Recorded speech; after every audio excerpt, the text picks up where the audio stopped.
Assalamualaikum warahmatullahi ta'ala wabarakatuh. My name is Ragabay Bandar Talusan and I am the second reporter of the group 9. So my topic is all about fish preservation principles and agent of spoilage. So principle of fish preservation. Number 1 is prevent or delay microbial decomposition of fish. So sinasabi dito na kumbaga, pigilan o pabagalin ang pagkasira dulot ng mikrobyo. So, ito ay ang pag-iwas na dumami o kumilos ang mga bakterya or amag. So, at iba pa, mga mikrobyo na nagpapabulok at nagpapabaho sa isda. So, kapag napigilan sila is mas matagal na manatiling sariwa ang isda. So, sa number 2, prevent or delay self-decomposition. So, dito naman is pigilan o pabagalin ang sariling pagkasira ng isda kahit patay na ang isda. So may mga natural na sangkap at chemical pa rin sa mga katawan nito na patuloy na gumagana. So ito rin ang dahilan kung bakit lumalambot or nagbabago ang lasa at kulay ng isda sa paglipas ng panahon. So ang layunin ay pabagalin o itigil ang prosesong ito. So, sa number 3 is prevent other causes of spoilage of fish like physical damage. So, dito, iwasan ang ibang dahilan ng pagkasira tulad ng physical na pinsala. So, kasama rito ang pagkasira dulot ng pagkahulog or pagkatama, pagkagat ng ibang hayop o maling paghawak. So, kapag nasira ang balat o laman ng isda, mas mabilis itong masira at pasukin ng dumi or ng mikrobyo. So next is changes in fish after death. So number 1 is changes in appearance are the color start to fade until it becomes dull as spoilage progress. So dito sinasabi na habang tumatagal at nagsisimula ng masira ng isda, unti-unting nawawala ang ganda at liwanag ng kulay nito. So, mula sa makintab at maliwanag, nagiging maputla, madilim at walang ningning ang kulay habang lumalala ang pagkasira nito. So, sa number 2, rigor mortis is characterized by the stiffening of the muscle tissue. This state lasts only for a few minutes in some fish to several hours in other. The fish in this state is considered fresh. So dito, sinasabi is ang paninigas ng katawan. So, ito ang panahon kung saan tumitigas or naninigas ang laman at kalamnan ng isda pagkatapos itong mamatay. So sa ibang uri ng isda, tumatagal lang ito ng ilang minuto.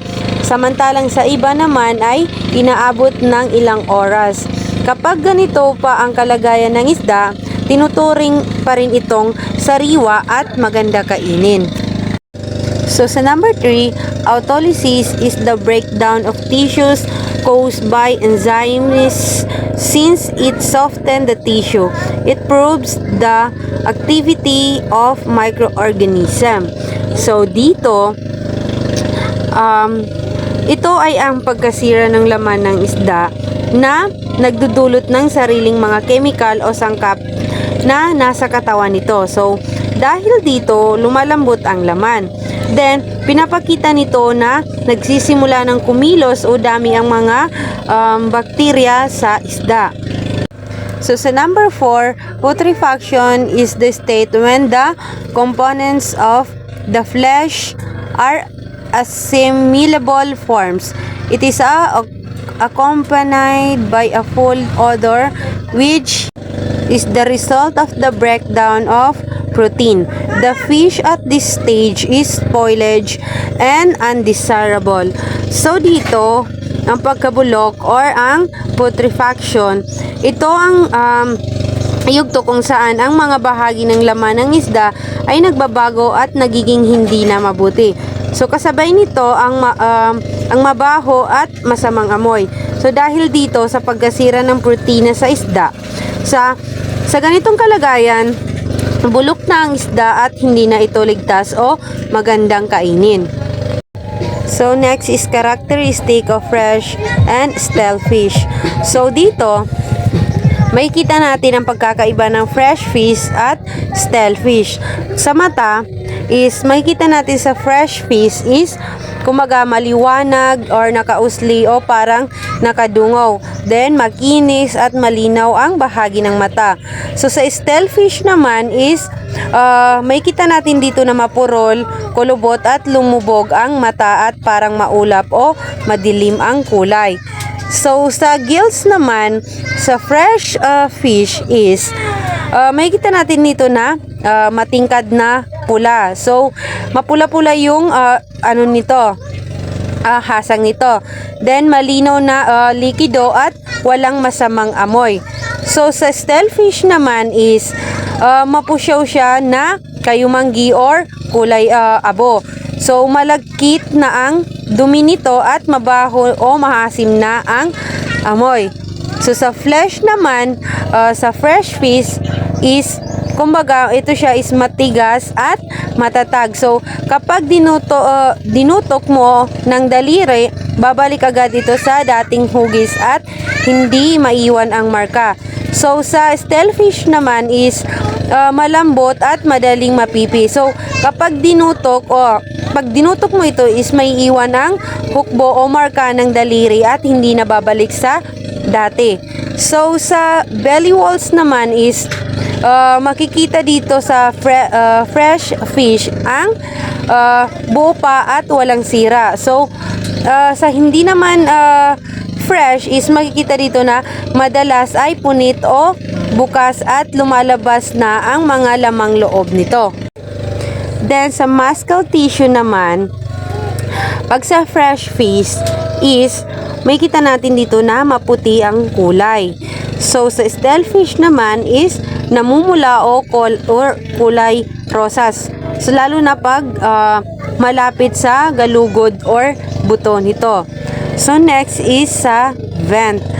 So sa fresh fish is makikita natin na kulay rosas, pantay lang at hindi nakausli. So sa stale fish naman is makikita natin dito na mapusyaw na kayumanggi at nakausli o parang nakaungos palabas. So next is sa odor or amoy. So sa fresh fish, maamoy natin dito na parang galing mismo sa dagat, then malinis at amoy isda lang na hindi masama. So sa stale fish naman is maamoy natin dito na maasim or panis o mabaho na ang amoy nito. So next is sa color. So sa fresh fish, ang color nito or makikita natin dito is makintab at kitang-kita ang ganda ng kulay nito.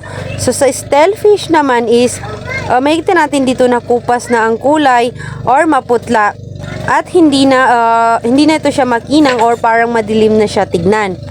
So sa baba, makikita natin dito yung mukha ng fresh fish at stale fish. So dito nakikita natin, di ba, nakikita natin dito yung fresh na maganda masyado yung kulay, yung kaliskis, at saka kumaga bagong-bago siya. Then yung stale fish, sa picture makikita natin dito na kumbaga lumalabas na yung mga lamang loob nito. Then hindi na siya malambot. Kumbaga parang mabaho na rin yung pagmumuka nito. So next is yeast. Whitish to yellowish, colonize on the surface of the food. They appear as a film on the surface of the liquid or sediments at the bottom. So meaning to say, ito ay mga uri ng mikrobyo na lumalabas bilang maputi o medyo dilaw na kumpul-kumpul sa ibabaw ng pagkain. So kapag nasa likido or sa tubig naman, makikita ito bilang manipis na balot sa ibabaw o kaya ay namumuo at naiipon sa ilalim. So ito ay sinyales na nasisira na ang pagkain. So next is enzymes, proteins that act as biochemical catalysts in living organism. They are normally present along the digestive tract and help in the breakdown of food into assimilable forms. So ito ay mga uri ng sustansya o sangkap na nagsisilbing tagatunaw sa loob ng katawan ng tao at hayop. Then karaniwan itong natatagpuan sa bahagi ng katawan na tumutunaw ng kinakain. So ang trabaho nito ay hatiin at gawing mas maliit at madaling gamitin na anyo ang pagkain para madaling makuha at magamit ng katawan. So next is classification of bacteria according to shape. So sa number 1 is coccus. Ito siya is hugis bilog. Then sa pangalawa is bacillus. Ito naman siya is hugis pahaba or parang baras or tambulo. Then spirillus. Ito naman siya is paikot o parang silbato ang hugis. Then sa number 4 is Staphylococcus or nagsama-sama at parang kumpol na ubas. So sa number 5 is Streptococcus or nakaayos ng magkakasunod parang kadena o lubid. So let's proceed sa classification of bacteria according to their temperature requirement. So sa number 1 is thermophilic, thrive at high temperature or heat-loving.